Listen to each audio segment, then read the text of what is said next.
Hello दोस्तों। एक समय ऐसा था जब भारत को सोने की चिड़िया के नाम से भी जाना जाता था, क्योंकि इस देश के राजाओं की शान शौकत की चर्चा दुनिया भर में होती थी। हालांकि यही दौलत दुनिया भर के हमलावरों को अपनी ओर खींचती थी। इसलिए इस देश के राजा अपने खजाने को बचाने के लिए इससे जुड़ी जानकारियां गुप्त रखते थे। उसी दौरान कई क्रूर आक्रमणकारी भले ही राजाओं की सत्ता छीनने में कामयाब रहे, लेकिन वह कई छुपे हुए खजानों को हासिल नहीं कर सके और बाद में ऐसे कई खजाने हैं जिनकी तलाश अभी करना बाकी है। दोस्तों, वीडियो को शुरू से लेकर आखिर तक जरूर देखना और अभी तक आपने हमारे चैनल को सब्सक्राइब नहीं किया है तो प्लीज सब्सक्राइब कीजिएगा। कृष्णा नदी का खजाना। गोलकुंडा कृष्णा नदी के बारे में तो हम सब जानते हैं और गोलकुंडा हैदराबाद की एक तहसील है। गोलकुंडा में एक बहुत बड़ा किला भी है जो गोलकुंडा किले के नाम से भी जाना जाता है, जो सन 1518 से सन 1687 तक कुतुब शाही वंश की राजधानी हुआ करता था।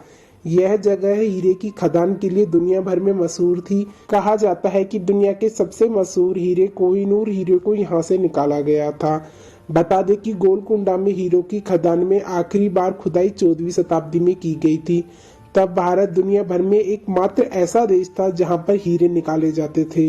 हीरों की यह खदान कहाँ थी इसका आज तक सही से कोई अंदाजा नहीं लगाया जा सकता है, पर कहा जाता है कि यह हीरों की खदान कृष्णा नदी के किनारे हुआ करती थी और लोगों का मानना है कि हीरों की खदानों से निकले गए हीरे आज भी कृष्णा नदी के तट में पड़े हुए हैं।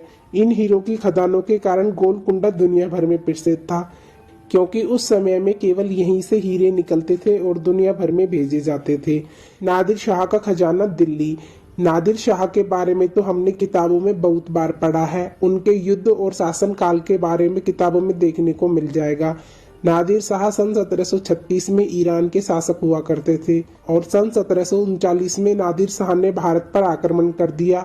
उन्होंने 50,000 सैनिकों के साथ दिल्ली पर हमला किया और इस आक्रमण से दिल्ली में बहुत ज्यादा लोगों को मारा, काफी लूटपाट मचाई गई। कहा जाता है उनके युद्ध का प्रमुख मकसद यह था कि दिल्ली को जीतकर इस पर शासन किया जाए, लेकिन उसके शासन करने की इच्छा अधूरी रह गई। लेकिन नादिर शाह ने जो दिल्ली में लूट मचाई थी उसको ले जाने के लिए 240 किलोमीटर तक सैनिकों की लाइन लग गई। और कहा जाता है जब नादिर शाह दिल्ली को लूटकर वापस जा रहे थे तो उनके ही तंबू में उनके सैनिकों ने उनकी हत्या कर दी और नादिर शाह के मरने के बाद यह खजाना अहमद साहब दुर्रानी के हक में चला गया।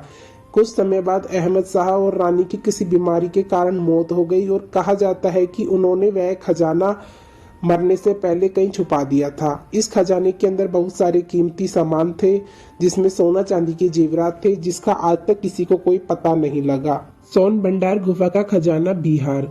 सोनभद्र की गुफाएं बिहार राज्य के छोटे से शहर राजगीर जो नालंदा में स्थित है और इन गुफाओं को सोन भंडार गुफा के नाम से भी जाना जाता है, क्योंकि कहा जाता है कि इन गुफाओं में बहुत ही ज्यादा मात्रा में खजाना छुपाया हुआ है, जिसे आज तक कोई नहीं खोज पाया। यहीं पर भगवान बुद्ध ने बिंबिसार का धर्म उपदेश दिया था। बता दें कि राजगीर में सोन भंडार नाम की एक गुफा है, जिसके बारे में कहा जाता है कि इसमें मौर्य शासन बिंबिसार का बेशकीमती खजाना छुपा है, जिसे आज तक कोई नहीं खोज पाया है। हालांकि बहुत से लोग इस खजाने को मगध सम्राट जरासंकर का भी बताते हैं, लेकिन वहां इस बात के प्रमाण ज्यादा हैं कि यह खजाना बिंबिसार का है, क्योंकि इस गुफा में कुछ दूरी पर उसे जय के अवशेष मौजूद हैं, जहां आजाद शत्रु ने अपने पिता बिंबिसार को बंदी बनाकर रखा था।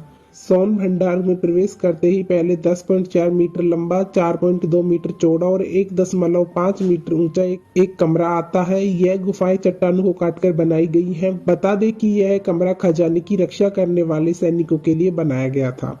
इसी कमरे की पिछली दीवार से खजाने तक पहुंचने का रास्ता बना हुआ है, जिसका द्वार बिंबिसार द्वारा एक पत्थर के दरवाजे से बंद कर दिया गया था। इस दरवाजे को आज तक कोई नहीं खोल पाया है। गुफा की एक दीवार पर विशेष संकर लिपि भाषा में कुछ लिखा हुआ है, जिसे आज तक कोई नहीं पढ़ पाया। कहा जाता है कि इस संकर लिपि में खजाने के दरवाजे को खोलने का रहस्य छुपा हुआ है, लेकिन इस लिपि को पढ़ने में दुनिया भर के लोग नाकाम रहे और लोगों का यह भी मानना है कि बिंबिसार की खजाना तक पहुंचने का रास्ता वेबगिरी पर्वत सागर से होकर सप्तपर्णी गुफाओं तक जाता है, जो सोन भंडार गुफा की दूसरी तरफ पहुंचती है। माना जाता है कि अंग्रेजों ने एक बार तोप से खजाने के दरवाजे को तोड़ने की कोशिश की थी, लेकिन वह इसे तोड़ नहीं पाए और आज भी दरवाजे पर गोली के निशान मौजूद हैं। लेकिन वह भी इस खजाने को प्राप्त नहीं कर पाए थे। चार मीनार सुरंग का खजाना। ऐतिहासिक गोलकुंडा का किला और चार मीनार के बीच 15 फीट चौड़ी और 15 फीट ऊंची भूमिगत सुरंग है। इस सुरंग का निर्माण सुल्तान कुली कुतुब सनी ने करवाया था। माना जाता है कि इस सुरंग में शाही परिवार द्वारा अपने खजाने को छुपाने के लिए इस सुरंग का निर्माण करवाया था और सुल्तान कुतुब शाह ने अपना शाही खजाना रखवाया था। वैसे तो इस सुरंग को बनाने का मकसद मुश्किल समय में किले से चार मीनार तक पहुंचना था, परंतु बाद में ये गुप्त तहखाने बन गए और सोना चांदी के सिक्कों सहित व मूल्य रत्न हीरे जवाहरात आदि जमा किए गए। सन 1936 में यह खजाना निकालने के लिए नक्शा बनाया गया था, लेकिन खुदाई नहीं की गई। अगर आज इस खजाने की फिर से खोजबीन की जाए तो शायद ये खजाना भारत को मिल सकता है। माना जाता है कि इस सुरंग में सुल्तान कुतुब शाह का खजाना मौजूद है। जयगढ़ के किले का खजाना। राजस्थान के कुछ खजाने की चर्चा समय समय पर होती रही है। यह राजस्थान के जयपुर में स्थित है। इस किले में तोप बनाने का कारखाना, शस्त्रागार, महल, बगीचे आदि बने हुए हैं। इसी किले में एक मानसिंह तीर्थन का खजाना। मानसिंह अकबर का सेनापति था। माना जाता है कि सन 1580 में उन्होंने अफगानिस्तान को जीत लिया था और मोहम्मद गजनी के खजाने को लेकर वो भारत आ गए, लेकिन उसने इसके बारे में अकबर को नहीं बताया। उसने इस खजाने को जयगढ़ किले में दफन किया। यह माना जाता है कि उसने महल के नीचे तहखाना बनाया और खजाने को उसमें भर दिया। कहा तो यह भी जाता है कि सन 1976 में इमरजेंसी के दौरान पूर्व प्रधानमंत्री इंदिरा गांधी ने भी इस खजाने की तलाश में जान लगा दी, लेकिन उनकी सारी मेहनत व्यर्थ गई और उन्होंने घोषणा कर दी कि किले में इस प्रकार का कोई खजाना नहीं है। खजाने को लेकर राजस्थान में एक और कहानी प्रचलित है। ऐसा माना जाता है कि मानसिंह ने इस खजाने के बारे में जोधाबाई को बता दिया था। जोधाबाई ने इस खजाने को फतेहपुर सीकरी स्थित एक मंदिर में रखवा दिया था। वक्त की रेत में यह मंदिर दफन हो गया और साथ ही दफन हो गया खजाने का रहस्य भी। स्थानीय लोग मानते हैं कि खजाना अभी भी इस मंदिर में है। कुछ इतिहासकारों का मानना यह भी है कि जयगढ़ किले का खजाना था, लेकिन राजा जयसिंह ने उस खजाने से वहां के जयपुर शहर का विकास किया। मीर उस्मान अली का खजाना हैदराबाद। मीर उस्मान अली खान अपनी समय के बहुत ही अमीर आदमी हुआ करते थे और वह हैदराबाद के निजाम हुआ करते थे और वह हैदराबाद के पहले रिजर्व प्रमुख बने और उस समय वह इतने बड़े राज्य पर शासन करते थे कि वह इंग्लैंड के बराबर था। उन्होंने सन 1947 में निजाम के विवाह के अवसर पर उन्होंने महारानी एलिजाबेथ द्वितीय के लिए हीरो से बना हार, मोती से बन के तिजारा और हार शामिल हैं, जो आज भी वहां की महारानी द्वारा पहने जाते हैं। उन्हें दुनिया का चौथा सबसे अमीर इंसान बताया था और टाइम मैगजीन ने सन 1937 में उनको दुनिया का सबसे अमीर आदमी बताया था। वह हैदराबादी किंग कोटी पैलेस में रहते थे। उन्होंने उसे अपने रहने के लिए बहुत समय पहले बनवाया था और वह अपना सारा खजाना, सारा धन दौलत इसके नीचे अंडरग्राउंड कमरे में या तहखाने में रखते थे।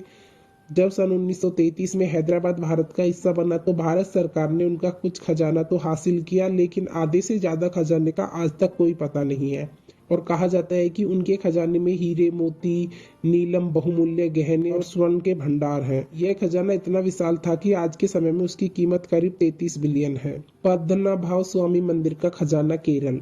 मंदिर केरल के तिरुवनंतपुरम में स्थित है। इसके गर्भ भाग में भगवान विष्णु की विशाल प्रतिमा शेष नाग पर अवस्था में विद्वान है। वह पूरी दुनिया में सबसे अधिक अमीर हिंदू मंदिर है। यह मंदिर ऐसे इलाके में बना हुआ है जहां कभी कोई विदेशी आक्रमण हमला नहीं हुआ, क्योंकि ज्यादातर आक्रमण भारत के पूर्वी और पश्चिमी सीमा की तरफ से होते थे। यह मंदिर उस समय चर्चा में आया जब सुप्रीम कोर्ट के ऑर्डर के ऊपर इसका भूमिगत कमरा खोला गया। 27 जून 2011 यही वो तारीख थी जब तहखाना खोलने का काम शुरू किया गया था। उसके अंदर 7 तिजोरियां थी। उनमें से 6 तिजोरियां खोल दी और सरकार कर्मचारियों की आंखों के सामने इतना खजाना दिखाई दिया कि कोई सोच भी नहीं सकता था। इतने सोने चांदी के जेवरात, हीरे, बर्तन और मूर्तियां और बहुत कुछ भी था। उस समय उस खजाने की कीमत $22 अरब लगाई गई थी। पद्मनाभ स्वामी मंदिर के 7वें दरवाजे को खोलने की, उसके खजाने को खोलने की बात होती है तो एक वह अनहोनी की कहानी सामने आ जाती है, क्योंकि मंदिर के 7वें द्वार पर कोई ताला नहीं लगा, ना ही कोई कुंडी लगी है, बल्कि सांपों के प्रतिबिंब हैं जो इस द्वार की रक्षा करते हैं। कहा जाता है कि इस दरवाजे को मेट्रो द्वारा ही खोला जा सकता है। कहा जाता है कि इस तहखाने में जितना खजाना है वह इस पूरे खजाने से बड़ा है। सोचिए उस तहखाने से क्या निकलेगा। लेकिन इस 7वीं तिजोरी का राज क्या है और ये किस प्रकार खोला जा सकता है, आज तक किसी को नहीं पता चल पाया।